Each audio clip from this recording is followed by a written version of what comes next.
akkatti saaraa kireesii fi beelloo sangodii fi aruus sangodii fi si agarsiisu yoo isin as bobaatti. Yoo as baate wajji galchinaa mana sitti ilmaan si keessatti galchinaa ilmaan si nagaan isaa guddifattu. Akkuma sani ibtutuu geelloon keenya talagaa namoota alutti barbaadee geelloo takeessee foosista. Geelloo miti aduma Oromoo takaa geelloon aadaa faranjiiti bara. Geelloo takaa. Qishnaana gootetti gartee veeloo wanni godhiiti. Veeloos niin godhaaf. Assalaamu alaikum warahmatullahi wabarakatuh. Assalaamu alaikum warahmatullahi wabarakatuh. Shamaa harka fuulee bakka jiraatanii jirtu isin jenna. Isaattuu hordoftoonni bakka jiraatanii waggaa daawwattootaa fi hordoftoonni har'a saaliyaa wajji jirra. Kunoo saaliyaa wajji hooma iftuu sanirratti qoosaa gootee onumaa veeloon jenne beeloo itti waan isiin jettee wannaan galle inumaa anaafuun goonee har'a isaaf veeloon taafi naafuun goonee naan jette saniifuu siifin godhamaanatti nimatiin qaceellotti naa godhii obbeleetitiyyaa naan hin jeenan har'a obbeleetita sirra guddooti waan meeqaan sii godhaa iftuutiyyaa.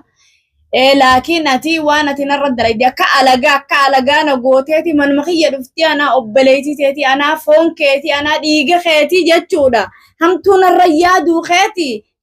Haasoittee mana kiyya dhuftee na gallakiftee daawwattootaaf hordoftoota kiyya hunda na dhageessiftee jechuun siin jeesan badii takkallee hin qabu siin galchaa abbaa mana keetiitiif ilmaan bebbereedaa keessan keessattiin si galchaa gurra qabee jechuun mush waan nama aarsuumi waan nama aarsee nama lolchii dallee na haasoisiise ati ilmaan kee bebbereedaa san ilmaan maashaallah haadha taatee haati akkami arraantan ilmaan bebbereedaa san dhiirarra facaaftee arra dhiirti waan takka hin beektu dhiirti waan kara kana goote kara kana maysiti ilmoo hin beektu ilmoo haadhaa beeka jechuudha. Taligaa ijoolleedhaa haadhumaa beeka haadhumaa taligaa godhe. Gizee asii kaatee gaafa dhiyootis biyya fagoo san dhistee facaastee jechuudha.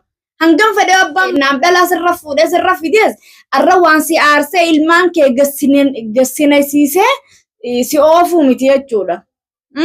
Dhalaan takka obsa qabaachuudha. Obbaleetii ta'e guddoo odoo nan kabajin odoo arra isiin tun akkanaati itti himadheeti yoon heera san sii guutuu dhabeerraan tan na himadhu daawwattoota illee kabajaadhaan na himachuu dandeessa. Akka nama numaa kabajaa qabu takkatti ol baatee arra obbaleetiin tiyya kana obbaleetiin tiyya haadha takkaa foon kiyyaa tamaarree kiyyaattu san arra harka kiyya darbitee silaa deemtee biyya fagoo san deemtee dhuftee magaalaa tana keessa teessee jechuudha. Odoon an jiru mana kireeffattee hayyee dalagattee odoon an foon kee jiru jechuudha dhuftee kanaan hin marete ka ilmaan keessan ilmaan kam quba qabda. Mee ilmaan kam quba qabdaan qubaan qaba. An fiidiyoollee maruu baadhu. Dhaqeetiin mataarraa fileerraa deemu ciyyoollee an. Mucaallee akkasumatti ilaala laakiin facaastee ilmaan san biraa deemu. Haadhaati haadha maal? Haadha maali mee afaan kam qabdaa na haasawu tayaa'iftu.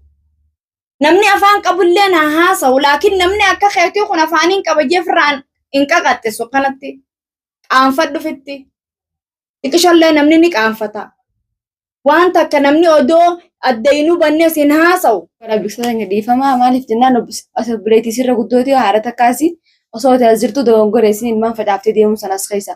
Ati as jirtu waan ta'eef waan rakkatte san hunda dhuftee sitti himattee dirqisa rakkoo kanaatiin narra gahee rakkoo kanaatiin natti jira rakkoo jiru naa bariisin jettee ilmaan san guurratee si bira dhuftu qabdi ture isin. Deemtee dalagatti haa dalagatu dalagaan rakkoon qabu guyyaa deebite mana keessatti deebi'uu qabdi.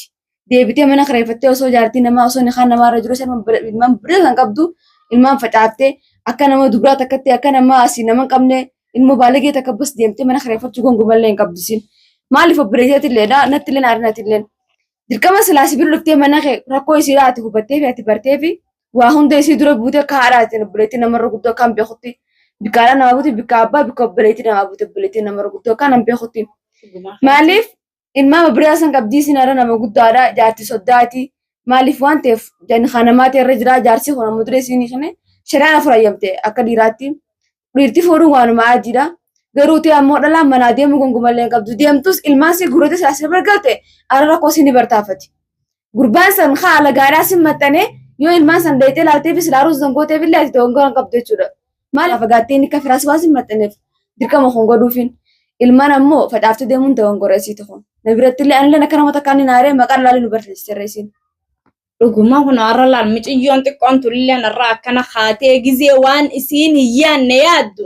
Hayyamee ilmi namaa kun sammuun namaa tun maal yaaddime isiin sammuun siitu maal yaaddi? Mee xiqqishollee qaanfadhu anjaarsa qiyya waan hin jeyiniiti. Hiji qaqaxxisuu ofirraa dhiisi.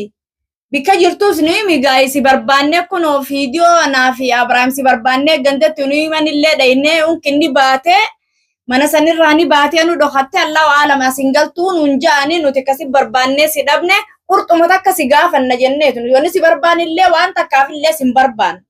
Laakiin qurxuma ilmaan kee kana niin galamoo hin galuu ilmaan kana sii dhale.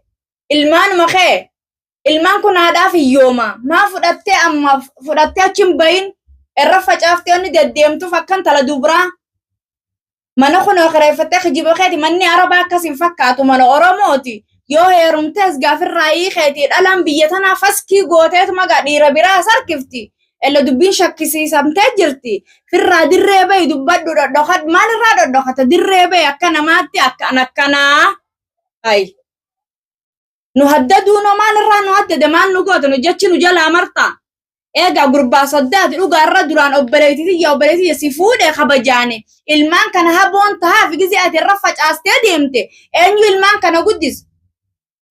Yoo didde takka teeti fakkaattu akka teeti fideetiin achi kaayaaf ammallee sumaan gaafadha qurxuma kee afaan keetirraa fuula kee dura dhaabbadhee gartee qurxii san si gaafadhee intal ilmaan keetiin ni galtamoo hin galtu. Sanuma si gaafadheetiin an sirraa baruu deemalee wanni mataa si shorroisee si fiduuf nama aylii qabu takka horiin taane horiinuu bikka ciisuuf ni beeka bikka isaa ta'ee ciisa horiin ilma namaa dhiisi saniifuu an nuti si gaafannee qurxii ta'e hin fadhu ennaa wooma lama isiin amma ilmaan kiyyaan fadhaa amma hin fadhuudha amma hin galuudha wooma lama sanuma sirraa feene mala nuti ijoollee taatee si garafnee mana sin deebisnu saniifuu waan nu dheessituuf illee hin qabdu dirree baatee as baatee dubbadhu.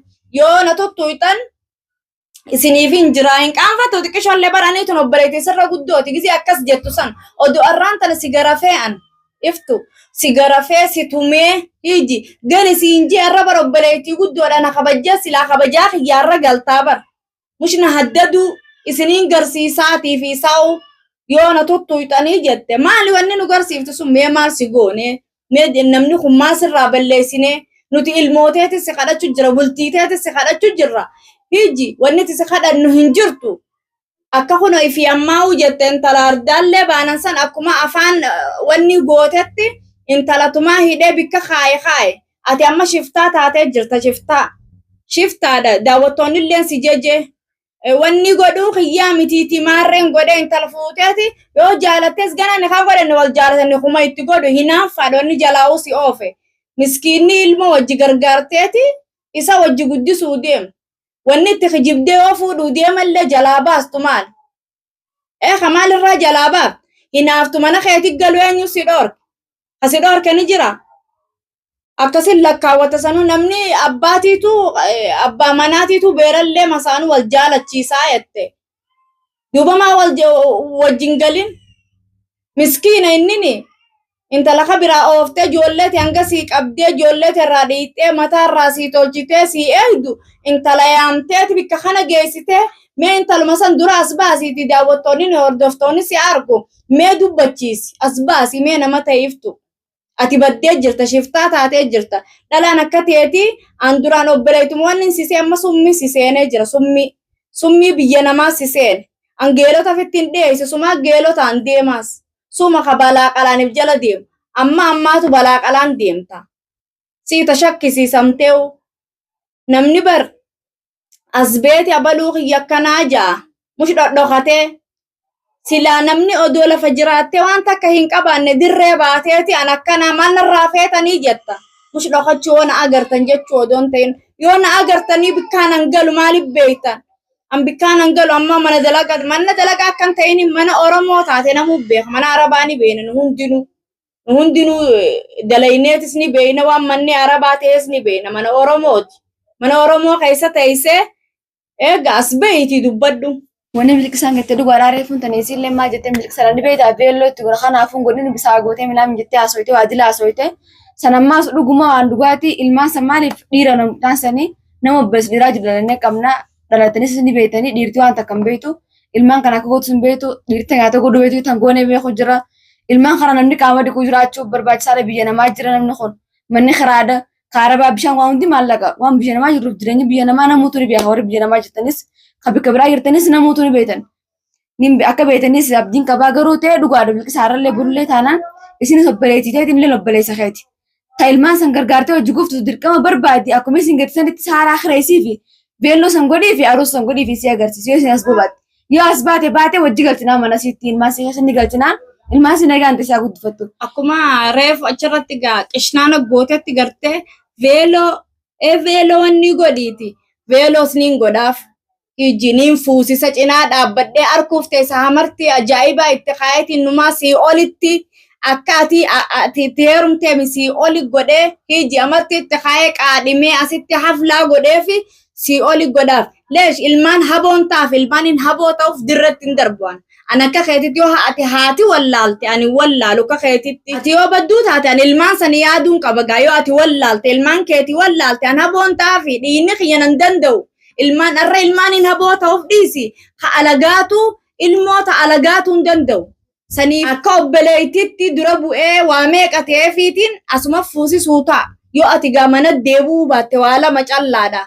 Bikka jirtu as baatee niin jiraa akkana yoo hin jenne.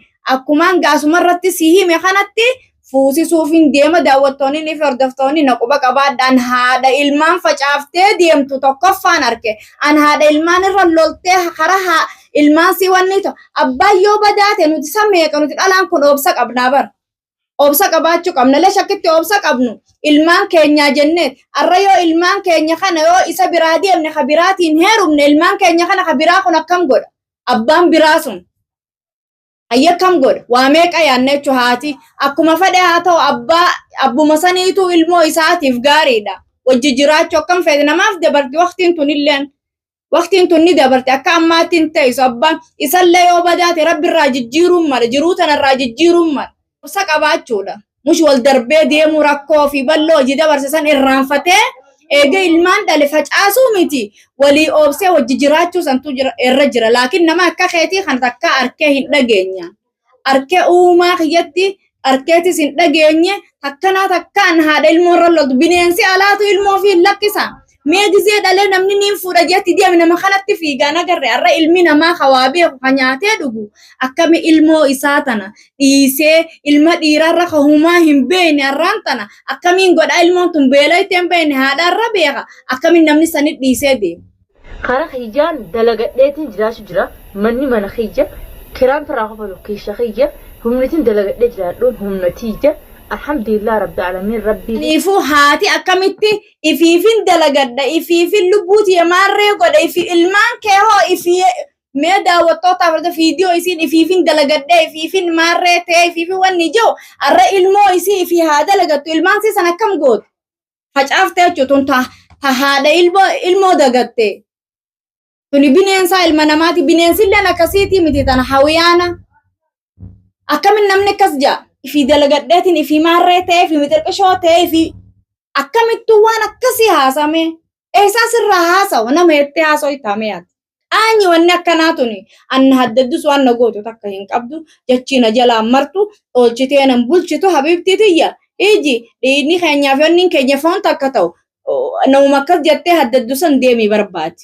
Ansilaa galgala sanuu kaniin asis sidhiisa shiita si ol darbe san gartee akkasitti natti ol darbita itti natti as deemta san ni teessaaf inni hanjamtii fi wanni mala sidhaa caccabseetiin si haaya akkaman caccabsee tanii si gaafadha sirratti daawwattoonni ni hordoftoonni kiyya na haadha gahanii ilmaan keetiin ni deebitamoo hin deebitu odoo obboleettii baddunaan hin jenne ilmaan keetitti ni deebitama qurxiin siimu hin deebituudha. Waa lama callaadha. Arra haadha ilmaan facaafteen agarree saniifu daawwattootaaf hordoftoota kiyya dhiifama narraa tahaadha yoonni si na aarselleedha arra gaa dhugumaa wanni na aarse obboleettii ilmaan facaaftee deemtee mana galuu diddee deddeemtu ta'e inni silaa ilmoo akka isiin gargaartu godhallee fuutee jalaa baaftee muciyyoo kara kana geessitee Allahu aalami suma sanuu gaafachuuf teenya intalti garagaltee jirti. Inshallah guyyaa turtii walitti dachaan ana sinin jaa. Assalamu alaikum warahmatullahi wabarakatuh.